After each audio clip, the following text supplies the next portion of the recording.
It is time for another Zerg vs Zerg live game, and what I got for you today is a match that I am playing at the exact same time as I'm also commentating it. Now, of course, this is Zerg vs Zerg, and generally speaking, this matchup is 100% dominated by cheese. I mean, I'm sure most of you are aware of all of the different aggressive variations that you can go for in the earlier stage of the game with Zerglings and Banelings, but generally speaking, I've still been focusing on a lot of hatchery first kind of build orders, and I feel like I've been getting a little bit better at least at stopping the early game cheese. At like the highest level of play, the 13-12 for example, like the 13 gas guys or 12 spawning pool strat, basically the most aggressive one that you can go for as a Zerg player. It's not very common because a lot of the players have just got simply too good of a micro to really allow their opponent to get a straight up victory that early on into the match. And with that mindset, I've been trying to approach ZVC as well.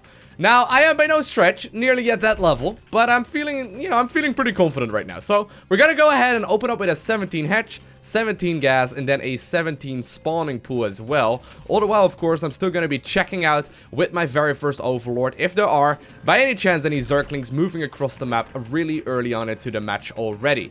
Generally speaking, though, it seems like once you reach like Master League and above, the amount of cheese that you see in this matchup is at the very least like far lower than it is below that. I mean, there is sort of like a gentleman's agreement, I suppose, where some players just simply don't really like opening up cheese that much, but I would say it's still the case in about half of my matches as well. Someone's usually opening up with cheese, and well, more often than not, it's not me. More often than not, it's not me. But regardless, this map also, generally speaking, a little bit more difficult to cheese on because of the in-base expansion. And so far, I'm not seeing any Zerglings just yet. So I think we're going to be reasonably safe here, as we are indeed going to be passing the 2-minute mark right now. And we haven't really spotted a whole lot of anything just yet. So I think we're safe. Gonna open up with, or gonna be opening up right here with 2 sets of Zerglings, as well as the double queens here. And very shortly afterwards, I will be getting myself the third base as well. I do still want to go for at least a little bit of aggression here, just in case, right? Like, you don't really want your opponent to just be free to drone up as well, but I don't plan on getting like super carried away with all of that early game pressure, because sometimes, we all know that, right? Sometimes you're stuck making workers, and sometimes you're stuck making units, and I don't really want to catch, in either of those scenarios. So it looks like my opponent has got himself a reasonably quick in-base expansion, which is very good. I'm getting myself another Overlord as well.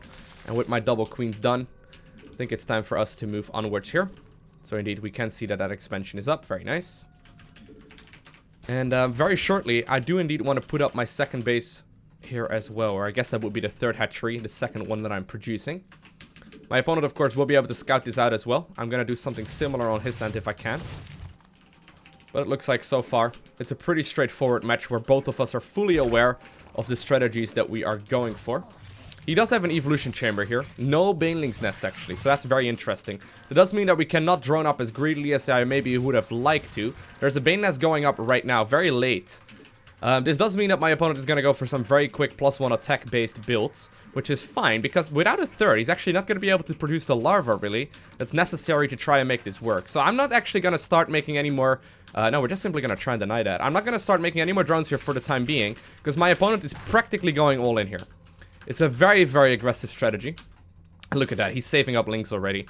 We know very well what's up. We know very well what's up. He may have even gotten that Evo chamber before anything else. That would have been kind of scary.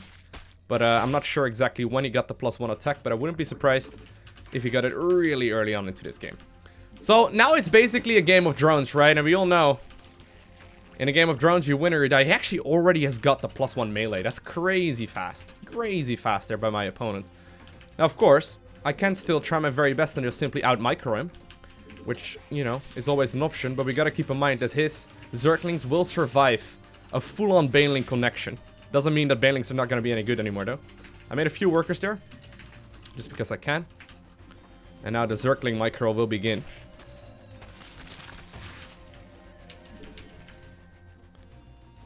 Generally speaking, being the aggressor makes things a little easier.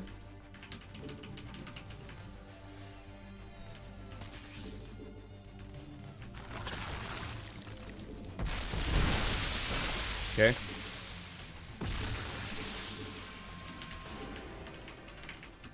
Very good. I'm gonna try and put up a Roach Warren here as well as an Evolution Chamber.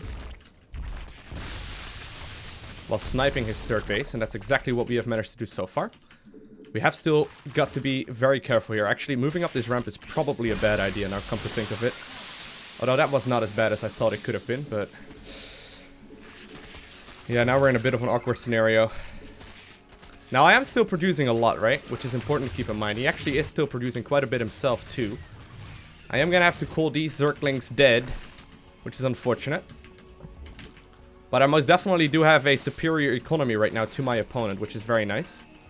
Gonna be able to keep on producing more Banes here. Plus I got that second gas now as well. Now my opponent's got a crazy amount of units here though. He's got a crazy amount of stuff. I don't dare to switch into roaches or anything just yet. He has decided that he's gonna rebuild all of the...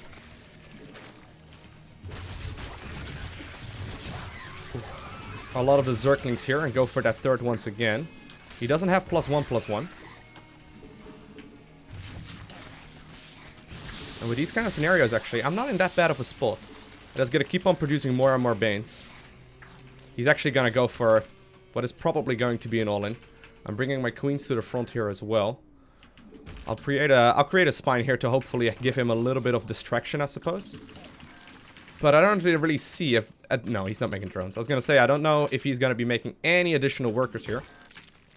Or if this is going to be all she wrote for him. Looks like so far that is indeed the case.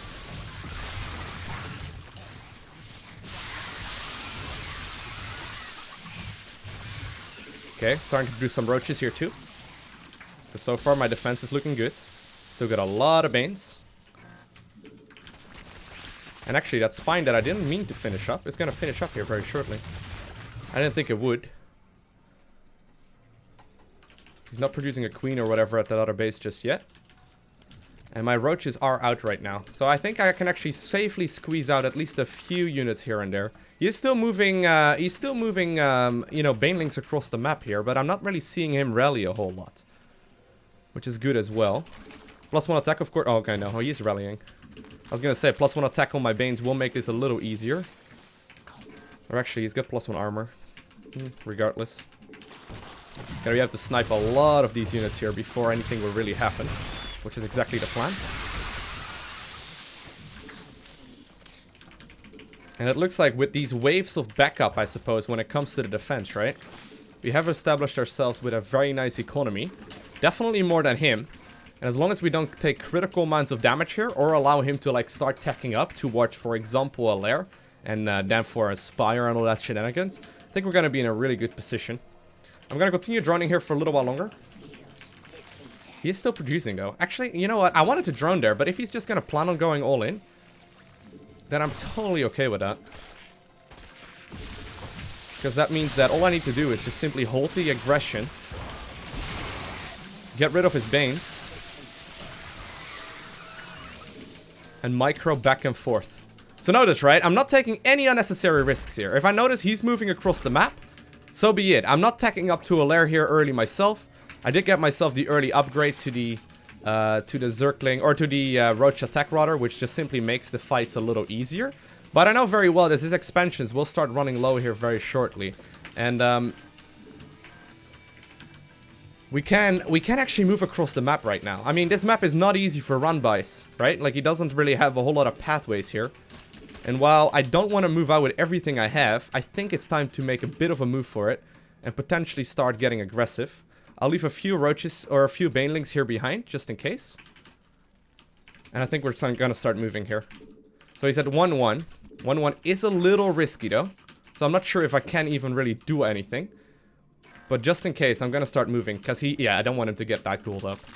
I don't want him to get that gold up. Considering he's not moving, I'm actually gonna pull the rest of my forces out now as well.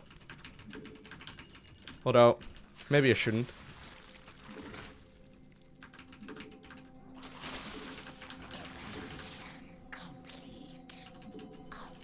Very good.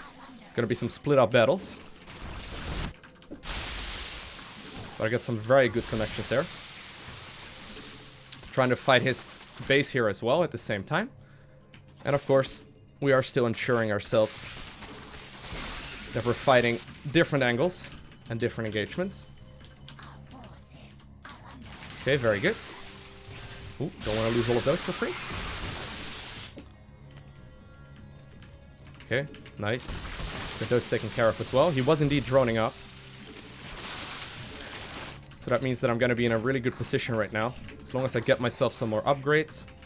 And as long as I don't lose all of my units to a single run-by. We are getting ourselves a Lair.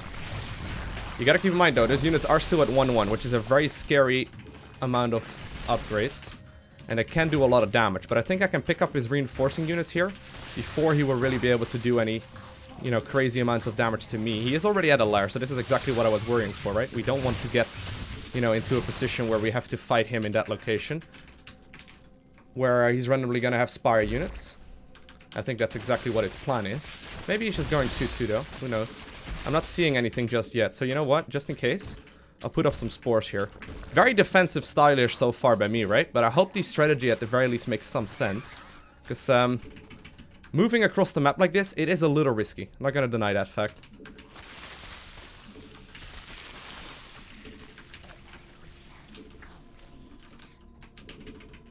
Okay.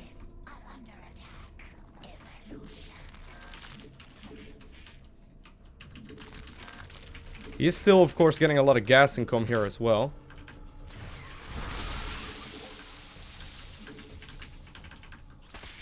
If I can fight on the ramp, that would be perfect for me. I'm adding on more queens.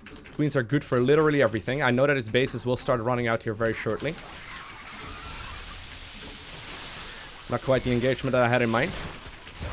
But still, look at the mini-map. We're moving across the map. We're moving with everything we have. Trying to add on as much as I can. These alleyways are tricky for me to fight in. But we're having a lot of reinforcements. And I know that by 10 minutes, right, his main base will be depleted of resources. And at that point, we can just simply, you know, go ahead and clean up whatever he's got. Because really, like, it's all a game of drones. I know I hammer this a lot, but in the game of drones, you win or you die. The player that has got the economy advantage will, generally speaking, end up winning, as long as you don't make some gross mistakes when it comes to the micro. Alrighty, so here we are in the replay. Now let's have a quick look at exactly what went down, right? Because I always hammer on the amount of workers that you need, but the one thing that you have to keep in mind is that if you are reasonably good at the micro, generally speaking, the amount of workers is gonna be basically telling you the full story.